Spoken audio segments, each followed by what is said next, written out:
थार का तपता रेगिस्तान। हवा का एक एक झोंका रेत को उछालकर जैसे सूरज को छूने की कोशिश कर रहा था। ऐसे माहौल में एक ऊंचा लंबा ऊंट धीमी चाल से चल रहा था। उसकी आंखों में थकान और मुंह सूखा था। तभी झाड़ियों में अचानक सरसराहट हुई और एक चालाक सियार बाहर निकला। चालाकी उसके चेहरे पर ही नहीं, उसकी पूंछ की हिलती गति में भी झलकती थी। ओहो, इतने बड़े महाराज इस धूप में अकेले क्या कर रहे हैं? रेत तप रही है और अब जल रहे हैं। मैं पानी ढूंढ रहा हूं। कई कोस चल चुका हूं। ताकत जवाब दे रही है। अरे, यही तो मेरी खासियत है। आसपास सबसे ज्यादा जगहों का पता मुझे है। मेरे साथ चलो, मैं तुम्हें पानी तक ले चलता हूं। क्या तुम सच कह रहे हो? बड़ी मेहरबानी होगी। क्या मैं और झूठ बोलता हूं? क्या तुम्हें मुझ पर इतना भी भरोसा नहीं है? चलो चलो। ऊंट ने राहत की सांस ली। वह सियाल के पीछे चल पड़ा। कुछ दूर जाकर वे एक छोटे से सरोवर के पास पहुंचे। पानी साफ था और किनारे कुछ पेड़ों की छाया। धन्यवाद सियाल भाई, आज तुमने मेरी बड़ी मदद की है। मैं आपका आभारी रहूंगा। दोस्त, धन्यवाद नहीं, दोस्ती निभाओ। तुम बड़े, मैं छोटा, मिलकर रहेंगे। सियाल मुस्कुराया, लेकिन उसकी आंखों में एक चुप्पी सी चालाकी चमकी। तभी एक कौवा उड़ता हुआ आया और बोला, काव काव, सियाल, नया साथी मिल गया क्या? चुप रे कागा, तू तो हर बात उड़ाकर ले जाता है। तभी झाड़ियों से एक छोटा खरगोश भी बाहर आया और बोला, वाह, आज तो सियाल की बहार है। बड़ा साथी मिला है जो इसे कंधे पर बिठाकर भी ले जा सकता है। मुझे मदद चाहिए थी। अच्छा लगा कि तुम सब एक साथ आ गए। खरगोश ने सियाल को आंख मारते हुए कहा, लगता है आज कोई नई चाल चलने वाला है। जैसे ही रात होने लगी, सियाल ऊंट के पास आया। दोस्त, आज चलो एक खेत में। वहां मीठे तरबूज लगे हैं। तुम बिना झुके उन्हें तोड़ दोगे। हम दोनों खाएंगे, आधा आधा। किसी के खेत से चोरी करना सही नहीं। अरे, हम भूखे हैं, थोड़ा सा खाएंगे। आधा मेरा, आधा तुम्हारा। हम दोनों की भूख भी मिट जाएगी और किसान का क्या ही बिगड़ जाएगा। तभी खरगोश बोला, सावधान रहना, मुझे इसमें कुछ गड़बड़ लग रही है। खाओ, सावधान ऊंट, ये भैया आधा खाना कभी नहीं बांटते। तुम दोनों चुप। चल ऊंट, तेरे और मेरे पेट की बात है। भोला ऊंट मान गया। खेत पहुंचकर ऊंट ने तरबूज तोड़कर नीचे गिराने शुरू किए और सियाल मस्त होकर खाता रहा। ऊंट ने पूछा, कितना खाया? मेरा हिस्सा कहाँ है? अरे, गिनती छोड़ो, तुमने पानी पी लिया था ना, वो तुम्हारा हिस्सा समझो।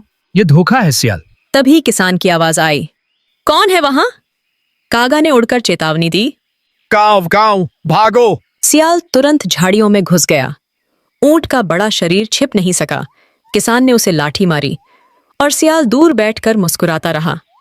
कुछ दिनों बाद ऊंट ठीक हो रहा था। तभी अचानक एक कोटर से एक आवाज आई, चक चक, क्या झगड़ा हो रहा है यहाँ बच्चों? सबने देखा, एक तोता जिसकी आंखें उम्र के साथ धुंधली हो चुकी थीं, समुद्री हवा जैसा शांत स्वभाव लिए बैठा था। सियाल, तू फिर किसी को मुसीबत में डाल आया? अरे तोते, तुम तो हमेशा उलाहना देते रहते हो। काव, सच बोल रहा हूँ तोते जी। सियाल ने ऊंट को धोखा दिया। शायद मैंने विश्वास ज्यादा कर लिया।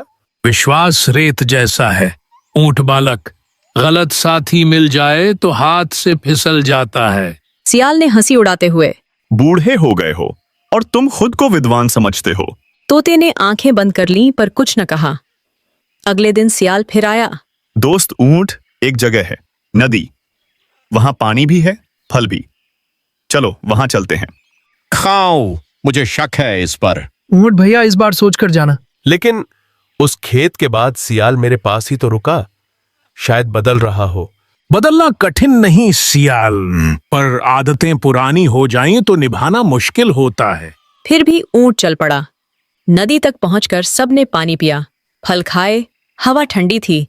सियाल अकेले जाकर सबसे ज्यादा फल खा आया। कागा ने देखा और बोला, काव, ये पूरे फल खा गया है। ऊंट भैया, मैंने पहले ही बताया था हिस्सा बांटना नहीं आता। मैं मेहनत करके फल लाया हूं, तुम लोग बोलते बहुत हो। तभी चालाक सियाल के मन में एक युक्ति आई। चलो ऊंट, नदी के उस पार चलें। वहां गांव है, ढेर सारा खाना मिलेगा। पर मैं तैर नहीं सकता। इसीलिए तो मैं कह रहा हूं, मैं तुम्हारी पीठ पर बैठ जाऊंगा। पानी उथला है। सियाल की बातें धुएं जैसी हैं, साफ नहीं दिखती पर आंखें जला देती हैं। बूढ़े तोते, तुम्हें डर लगता है, वो मेरी गलती नहीं। ऊंट चल पड़ा। पानी गहरा निकला। ऊंट लड़खड़ाया। सियाल उसकी पीठ पर चढ़ चुका था। कागा और खरगोश किनारे से चिल्लाए। सावधान। ऊंट भाई वापस आओ।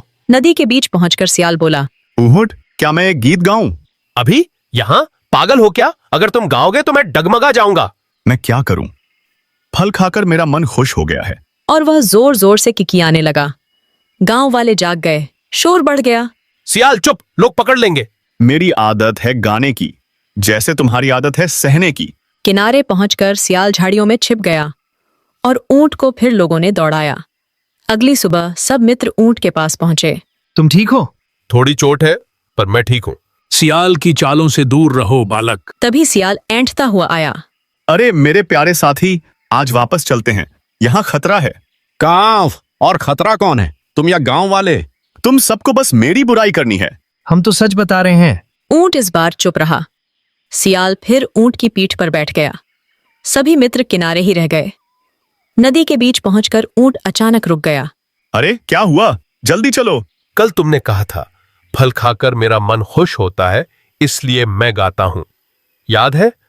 तो आज मैंने भी पानी पिया और पानी पीकर मेरा मन भी खुश होता है, इसलिए अब मेरी बारी है गौर करने की। सियाल की आंखें फैल गईं। नहीं नहीं नहीं, ऊंट तू चुप रहेगा, लोग आ जाएंगे। ऊंट जोर जोर से आवाज निकालने लगा। शोर पानी पर गूंज गया। ऊंट ने अपना शरीर हिलाया। सियाल फिसलकर नदी में गिर पड़ा। किसी तरह तैरकर सियाल किनारे पहुंचा। इधर गांव वाले उसे देखकर दौड़ पड़े। कांव, अब समझ आएगा। भागो सियाल भागो। सियाल जान बचाकर जंगल की ओर भागा। ऊंट धीरे धीरे नदी की दूसरी तरफ पहुंच गया। आज तूने बुरा नहीं किया, तूने सिर्फ सियाल को उसके कर्मों का फल दिया। मैंने उसे चोट नहीं पहुंचाई, सिर्फ समझाया। सियाल झाड़ियों से थका हुआ निकला। उसकी आंखों में पछतावा था। ऊंट, मैं गया नहीं हूं, पर आज समझ आया कि चालाकी और दोस्ती साथ नहीं चल सकती। दोस्ती वही जो मुश्किल में साथ दे। तुम 3 बार मुझे मुसीबत में छोड़कर भागे। गलती वही होती है जो दोहराई जाती है। अब फैसला तुम्हारा है। सियाल, तुम बदलोगे या राह अलग करोगे? मैं कोशिश करूंगा। ऊंट ने धीरे धीरे सिर हिलाया और आगे बढ़ गया। बाकी सब उसके पीछे चल पड़े। सियाल अकेला बैठा रहा, पर आज पहली बार उसने अपनी चालाकी पर शर्म महसूस की। अगर आपको ऐसी कहानियां पसंद हैं जिन्हें सुनकर सांस थम जाए, दिल जोर जोर से धड़कने लगे और अंधेरे में अकेले बैठना मुश्किल हो जाए, तो अभी हमारा चैनल राज और इबरत सब्सक्राइब कर लीजिए।